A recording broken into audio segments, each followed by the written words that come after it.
Welcome to Astana Times Now. I'm your host, Dmitry Lee. Today we will take a look at what went on inside the Astana Media Week, what measures the government is undertaking to facilitate business procedures in Kazakhstan, and emergence of a new tourism sector in Kazakhstan. Among other news, let's get started. More than 2,000 media representatives from 15 domestic and 7 international television channels gathered in the Kazakh capital in early October for Astana Media Week. The event was meant to improve the quality of media content coming out of this growing Central Asian nation. Some of Kazakhstan's top media coaches held classes over the 3-day event. The Astana Digital Forum was also held as part of Media Week, during which digital media leaders shared their vision for digital market development in the country and Kazakhstan's potential for domestic e-commerce. This is a unique platform which gives an opportunity to meet all the players in the market of the television industry, both customers and producers. And this is where they exchange their experience. People voice their thoughts and present their creative ideas. Over the years, we have already developed a very big base of production companies with whom we have been cooperating for a long time. But production is not all we're interested in. What we want is to make our own new products. First of all, we're targeting the Central Asian region. The region, I think, that will be interested in our content. Members of Kazakhstan's lower house of parliament are expected to review this month a draft bill making it easier for businesses to obtain permits and loans and conduct other common business practices. As part of Kazakhstan's ongoing efforts to create a business-friendly environment, Parliament will consider approximately 1,000 amendments to 13 codes and 103 laws governing the practices of the country's small and medium-sized business. At the moment, we're implementing the first stage. It will be completed in October. The second stage is at the end of January. We have about 29 services will be fully automated. It will be possible to file applications for subsidizing loans, for obtaining loan guarantees, to submit a project proposal, consideration of housing projects for financing, as well as questions on obtaining innovative grants.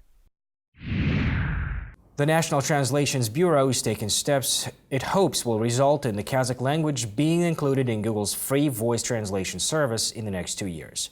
The Bureau's team, headed by Rawan Kenjihanuli, hope to make the language easier to learn and available in other countries. The team is working to have more than 150,000 Kazakh words included in the Google service, which is used by more than 200 million people per day, speaking 103 different languages.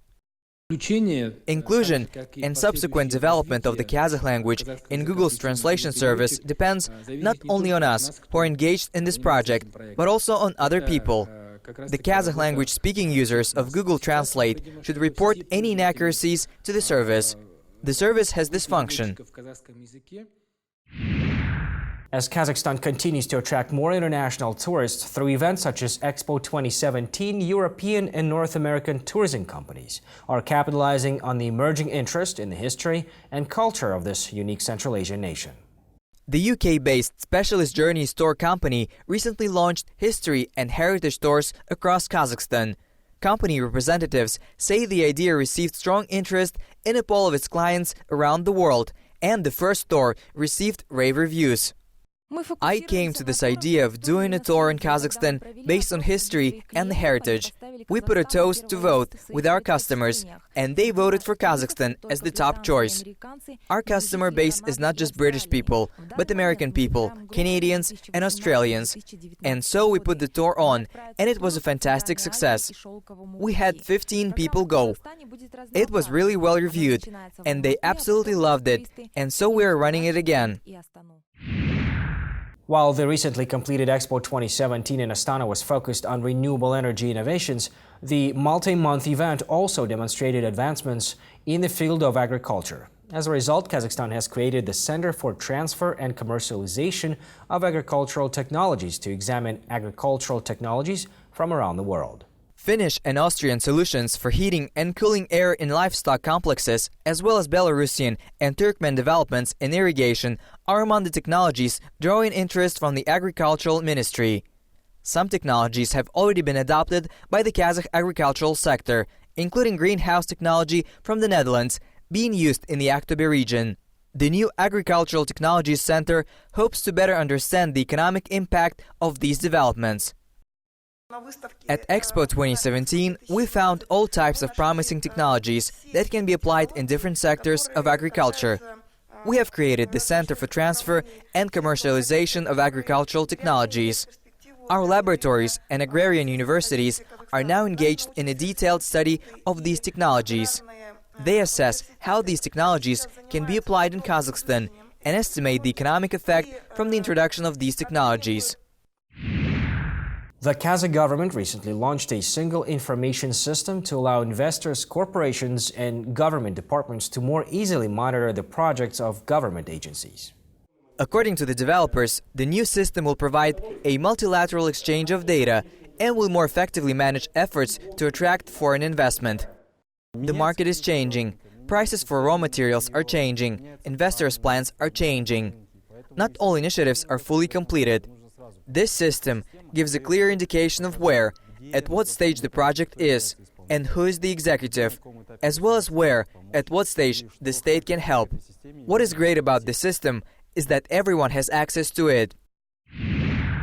Approximately 3 decades ago, Kazakh paleontologist Bolat Baishashev discovered the remains of a genus of extinct rhinoceros, Cynotherium, which apparently dwelled in Izai-san Basin more than 20 to 30 million years ago. All the previous findings of the Cynotherium were only discovered in the territory of today's China. Excavations at the Zaisan Basin site began in the 1980s but were halted in the 1990s. 3 years ago, however, excavations resumed and now more findings are being discovered.